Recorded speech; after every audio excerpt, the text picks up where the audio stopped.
ಭತ್ತದ ಬೆಳೆಯಲ್ಲಿ ಹಳದಿ ಬಣ್ಣವನ್ನು ಕಡಿಮೆ ಮಾಡಲು ಖೈರಾ ರೋಗವು ದೊಡ್ಡ ಸಮಸ್ಯೆಯಾಗಿದೆ. ಪ್ರತಿ ವರ್ಷ ಲಕ್ಷಾಂತರ ರೂಪಾಯಿಗಳ ಔಷಧಿಗಳನ್ನು ಹಾಕಿದ್ದು ಈ ಸಮಸ್ಯೆ ಬರುತ್ತದೆ.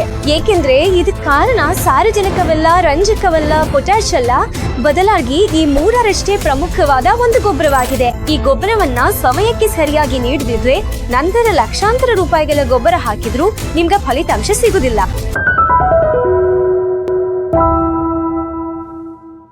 ನಮಸ್ಕಾರ ರೈತ ಬಾಂಧವರೇ, ಕಾತ್ಯಾಯಿನಿ ಆರ್ಗ್ಯಾನಿಕ್ಸ್ ನ ಯೂಟ್ಯೂಬ್ ಚಾನಲ್ಗೆ ನಿಮ್ಗೆ ಸ್ವಾಗತ. ವಿಡಿಯೋ ಪ್ರಾರಂಭಿಸುವ ಮೊದಲು ನೀವಿನ್ನೂ ಚಾನೆಲ್ ಸಬ್ಸ್ಕ್ರೈಬ್ ಮಾಡದಿದ್ದರೆ ದಯವಿಟ್ಟು ಮಾಡಿ. ರೈತ ಬಾಂಧವರೇ, ಭತ್ತದ ಬೆಳೆಗೆ ಅತ್ಯಂತ ಅಗತ್ಯವಾದ ಗೊಬ್ಬರವೆಂದರೆ ಸತ್ತು.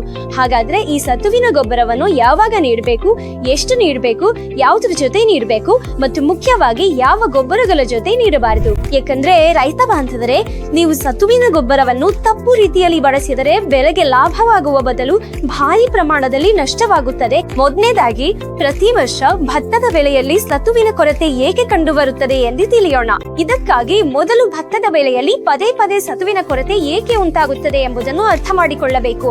ಇದಕ್ಕೆ ಪ್ರಮುಖ ಕಾರಣವೆಂದ್ರೆ ಪದೇ ಪದೇ ಭತ್ತದ ಬೆಳೆಯನ್ನೇ ಬೆಳೆಯುವುದು. ಅನೇಕ ಪ್ರದೇಶಗಳಲ್ಲಿ ರೈತರು ಏನ್ ಮಾಡ್ತಾರೆ ಅಂದ್ರೆ, ಮುಂಗಾರಿನಲ್ಲಿ ಭತ್ತದ ಬೆಳೆ ತೆಗೆಯೋದ್ರ ಜೊತೆಗೆ ಹಿಂಗಾರಿನಲ್ಲೂ ಬೆಳೆಯುತ್ತಾರೆ ಮತ್ತು ಕೆಲವೊಮ್ಮೆ ಬೇಸಿಗೆಯಲ್ಲೂ ಭತ್ತದ ಕೃಷಿ ಮಾಡ್ತಾರೆ. ಅಂದರೆ ವರ್ಷವಿಡೀ ಭತ್ತದ ಕೃಷಿ ಮಾಡೋದ್ರಿಂದ ಮಣ್ಣಿನಲ್ಲಿರೋ ಸತ್ವವನ್ನು ಸಸ್ಯವು ಮೊದಲೇ ಬದಲಿಸಿಕೊಳ್ತದೆ. ಇದರಿಂದಾಗಿ ಮುಂದಿನ ಬೆಳೆಗೆ ಮಣ್ಣಿನಲ್ಲಿ ಸಾಕಷ್ಟು ಸತ್ತು ಉಳಿಯುವುದಿಲ್ಲ ಮತ್ತು ಇದೇ ಕಾರಣಕ್ಕೆ ನಾಟಿ ಮಾಡಿದ ಕೆಲವು ದಿನಗಳ ನಂತರ ಬೆಳೆಯಲ್ಲಿ ಹಳದಿ ಬಣ್ಣ ಕಾಣಿಸಿಕೊಳ್ಳುತ್ತೆ. ಆದ್ರಿಂದ ರೈತ ಬಾಂಧವರೇ, ಒಂದು ವಿಷಯ ನೆನ್ಪಿಡಿ, ಯಾವಾಗಲೂ ಬೆಳೆ ಪರಿವರ್ತನೆ ಮಾಡಿ, ಅಂದ್ರೆ ಕ್ರಾಪ್ ರೊಟೇಷನ್ ಮಾಡಿ. ಇದರಿಂದ ಪ್ರತಿ ಸೀಸನ್ ಅಲ್ಲಿ ಸತ್ವಿನ ಕೊರತೆ ನೀಗಿಸುವ ಅಗತ್ಯ ಇರುವುದಿಲ್ಲ. ಇನ್ನು ಎರಡನೇ ಕಾರಣವೆಂದರೆ ಕಾಂಪ್ಲೆಕ್ಸ್ ಗೊಬ್ಬರಗಳನ್ನು ಅತಿಯಾಗಿ ಬಳಸೋದು. ಇತ್ತೀಚಿನ ದಿನಗಳಲ್ಲಿ ರೈತರು ಸಾರಜನಕ, ರಂಜಕ, ಪೊಟ್ಯಾಶ್ ಮತ್ತು ಸೂಕ್ಷ್ಮ ಪೋಷಕಾಂಶಗಳಿಗೆ ಅತಿಯಾಗಿ ಕಾಂಪ್ಲೆಕ್ಸ್ ಗೊಬ್ಬರ ಬಳಸ್ತಾರೆ. ಅದು ಸಸ್ಯವು ಒಂದೇ ಬಾರಿಗೆ ಇಷ್ಟೊಂದು ಪೋಷಕಾಂಶಗಳನ್ನು ಪಡೆಯಲು ಸಾಧ್ಯವಿಲ್ಲ ಮತ್ತು ಇದರಿಂದಾಗಿ ಅನೇಕ ಪೋಷಕಾಂಶಗಳು ಮಣ್ಣಿನಲ್ಲಿ ಕರಗದ ರೂಪಕ್ಕೆ ಬದಲಾಗುತ್ತವೆ ಅಥವಾ ಮಣ್ಣಿನೊಳಗೆ ಒಂದು ಪದರವನ್ನು ರೂಪಿಸುತ್ತವೆ ಮತ್ತು ಇಂತಹ ಸ್ಥಿತಿಯಲ್ಲಿ ಸತ್ತುವು ಆ ಪದರದ ಅಡಿಯಲ್ಲಿ ಸಿಲುಕಿಕೊಳ್ಳುತ್ತೆ.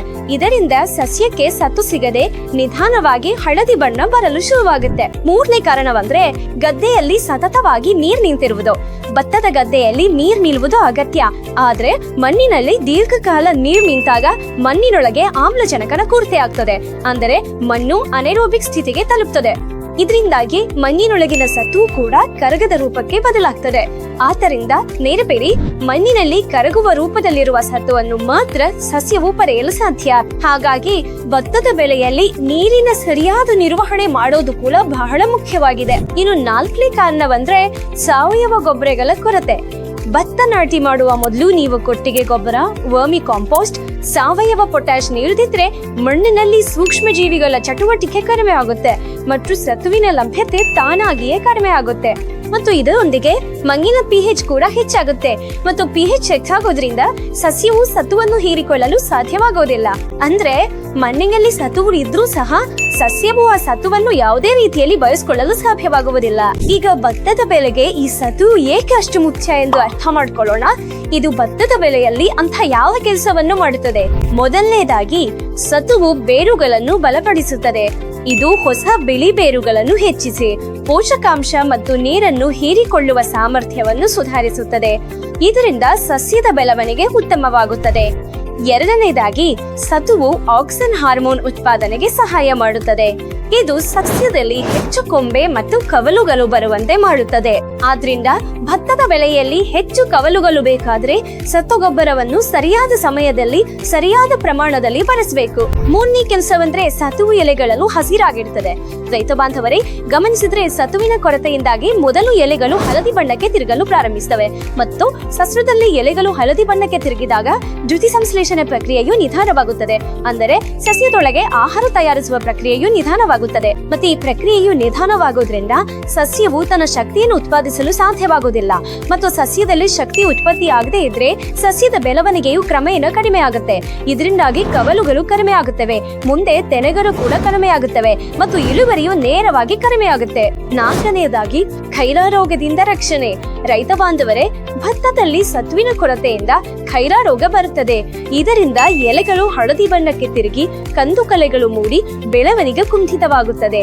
ಇವೆಲ್ಲವೂ ಸತ್ವಿನ ಕೊರತೆಯ ಲಕ್ಷಣಗಳಾಗಿರುವುದರಿಂದ ಸತ್ತು ಗೊಬ್ಬರವನ್ನು ತಪ್ಪದೆ ಬಳಸಿ. ಐದನೇ ಮತ್ತು ಪ್ರಮುಖ ಕೆಲಸವೆಂದರೆ ಯೂರಿಯಾ ಗೊಬ್ಬರದ ಸಂಪೂರ್ಣ ಪ್ರಯೋಜನವನ್ನು ಪಡೆಯುವುದು. ರೈತ ಬಾಂಧವರೇ, ನೀವು ಆರಂಭದಲ್ಲಿ ಯೂರಿಯಾವನ್ನು ನೀಡಿದಾಗ ಮತ್ತು ಆ ಸಮಯದಲ್ಲಿ ಮಣ್ಣಿನಲ್ಲಿ ಸತ್ವಿನ ಕೊರತೆ ಇದ್ದರೆ ಸಸ್ಯವು ಆ ಯೂರಿಯಾವನ್ನು ಸಂಪೂರ್ಣವಾಗಿ ಬಳಸಿಕೊಳ್ಳಲು ಸಾಧ್ಯವಾಗುವುದಿಲ್ಲ. ಅಂದರೆ ಸಾರಜನಕವು ಸಸ್ಯಕ್ಕೆ ಹೇರಳವಾಗಿ ಸಿಗುವುದಿಲ್ಲ.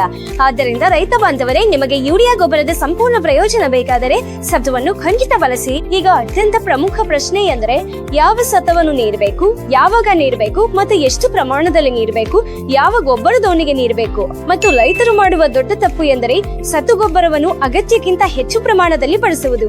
ಇದರಿಂದ ಲಾಭಕ್ಕಿಂತ ನಷ್ಟವೇ ಹೆಚ್ಚು. ಆದ್ದರಿಂದ ಸತುವನ್ನು ಸರಿಯಾದ ಪ್ರಮಾಣದಲ್ಲಿ ಸರಿಯಾದ ಸಮಯದಲ್ಲಿ ಬಳಸಬೇಕು. ಭತ್ತದ ಬೆಳೆಯಲ್ಲಿ ಸತುವನ್ನು 2 ರೀತಿಯಲ್ಲಿ ಬಳಸಲಾಗುತ್ತದೆ. ಮೊದಲನೆಯದು ಜಿಂಕ್ ಸಲ್ಫೇಟ್ ಮೋನೋಹೈಡ್ರೇಟ್ 33%. ಇದು ಮಂಡಿಗೆ ನೀಡುವ ಸತುವು. ಭತ್ತದ ಮೊದಲ ಗೊಬ್ಬರದ ಸಮಯದಲ್ಲಿ ಇದನ್ನು ನೀಡುವುದು ಉತ್ತಮ. ಅಂದರೆ ನಾಟಿ ಮಾಡಿದ 10 ರಿಂದ 20 ದಿನಗಳ ನಂತರ, ಅಥವಾ ಇದನ್ನು ಬೆಳೆಗೆ ಪ್ರತ್ಯೇಕವಾಗಿಯೂ ನೀಡಬಹುದು. ಆದ್ರೆ ಈ ಗೊಬ್ಬರವನ್ನು ಬಳಸುವಾಗ ರೈತರು ದೊಡ್ಡ ತಪ್ಪು ಮಾಡ್ತಾರೆ. ನೀವು ಹೊಲಕ್ಕೆ DAP ಗೊಬ್ಬರವನ್ನ ನೀಡಿದ್ರೆ ಅದರ ತಕ್ಷಣವೇ ಸತುವನ್ನ ಬಳಸಬೇಡಿ. ಏಕೆಂದ್ರೆ DAP ಮತ್ತು ಸತ್ತು ಗೊಬ್ಬರದ ನಡುವೆ ಕನಿಷ್ಠ 20 ದಿನಗಳ ಅಂತರವಿರಬೇಕು. ಆಗ ಮಾತ್ರ ಸಸ್ಯಕ್ಕೆ ರಂಜಕ ಮತ್ತು ಸತ್ತುವು 2 ಚೆನ್ನಾಗಿ ಸಿಗುತ್ತವೆ. ಎರಡನ್ನೂ ಒಟ್ಟಿಗೆ ನೀಡಿದರೆ ಸಸ್ಯಕ್ಕೆ DAP ಪ್ರಯೋಜನವೂ ಸಿಗುವುದಿಲ್ಲ ಮತ್ತು ಸತ್ತುವಿನ ಪ್ರಯೋಜನವೂ ಸಿಗುವುದಿಲ್ಲ. ಆದ್ದರಿಂದ DAP ಮತ್ತು ಸತ್ತುವನ್ನು ಎಂದಿಗೂ ಬೆರೆಸಿ ಒಟ್ಟಿಗೆ ಬಳಸಬೇಡಿ. ಮತ್ತು ಪ್ರಮಾಣದ ಬಗ್ಗೆ ಹೇಳುವುದಾದ್ರೆ ಜಿಂಕ್ ಸಲ್ಫೇಟ್ ಮೋನೋಹೈಡ್ರೇಟ್ 33%ವನ್ನು ನೀವು ಮೊದಲ ಗೊಬ್ಬರವಾಗಿ ಎಕರೆಗೆ 5 kg ಬಳಸಿ. ಆದ್ರೆ ನೆನಪಿಡಿ, DAP ಜೊತೆಗೆ ಇದನ್ನು ಹಾಕಬೇಡಿ. ರೈತ ಬಾಂಧವರೇ, ಒಂದ್ ವೇಳೆ ಜಿಂಕ್ ಸಲ್ಫೇಟ್ ನೀಡಿದ ನಂತರವೂ ಬೆಳೆಗಳಲ್ಲಿ ಹಳದಿ ಬಣ್ಣ ಕಾಣಿಸ್ಕೊಳ್ತಿದ್ರೆ ಅಂಥ ಸಮಯದಲ್ಲಿ ನೀವು ಚಿಲೇಟೆಡ್ ಜಿಂಕ್ EDT 100%ವನ್ನು ಬಳಸಿ. ಇದನ್ನು ಪ್ರತಿ ಎಕರೆಗೆ 100 ಗ್ರಾಂನಂತೆ ಸಿಂಪರಣೆಯ ರೂಪದಲ್ಲಿ ಬಳಸಬೇಕು. ಇದರಿಂದ ಬೆಳೆಯಲ್ಲಿ ಹಳದಿ ಬಣ್ಣದ ಸಮಸ್ಯೆ ಬರುವುದಿಲ್ಲ ಮತ್ತು ಮುಂದೆ ಖೈರಾ ರೋಗದ ಅಪಾಯವೂ ಇರುವುದಿಲ್ಲ. ಹಾಗಾಗಿ ರೈತ ಬಾಂಧವರೇ, ಬೆಳೆಗಳಲ್ಲಿ ಜಿಂಕ್ ಗೊಬ್ಬರವನ್ನು ಯಾವಾಗ ಬಳಸಬೇಕು, ಹೇಗೆ ಬಳಸಬೇಕು ಮತ್ತು ಯಾವ ಗೊಬ್ಬರದೊಂದಿಗೆ ಬಳಸಬಾರದು ಎಂಬ ಮಾಹಿತಿ ಇದಾಗಿತ್ತು. ಜೊತೆಗೆ ಜಿಂಕ್ ಪ್ರಮಾಣ ಎಷ್ಟಿರಬೇಕು ಮತ್ತು ಯಾವ ಸಮಯದಲ್ಲಿ ನೀಡಬೇಕು ಎಂಬುದು ಕೂಡ. ರೈತ ಬಾಂಧವರೇ, ಜಿಂಕ್ ಗೊಬ್ಬರದ ಬಗ್ಗೆ ನಿಮ್ಮ ಮನಸ್ಸಿನಲ್ಲಿ ಇನ್ನೂ ಏನಾದರೂ ಪ್ರಶ್ನೆಗಳಿದ್ರೆ ಕಮೆಂಟ್ ಅಲ್ಲಿ ಖಂಡಿತ ತಿಳಿಸಿ. ಈ ಮಾಹಿತಿ ನಿಮಗೆ ಇಷ್ಟವಾಗಿದ್ರೆ ಈ ವಿಡಿಯೋವನ್ನು ನಿಮ್ಮ ಇತರ ರೈತ ಮಿತ್ರರೊಂದಿಗೆ ಹಂಚಿಕೊಳ್ಳಿ ಮತ್ತು ಚಾನೆಲ್ ಅನ್ನು ಸಬ್ಸ್ಕ್ರೈಬ್ ಮಾಡಲು ಮರೆಯಬೇಡಿ. ಧನ್ಯವಾದಗಳು.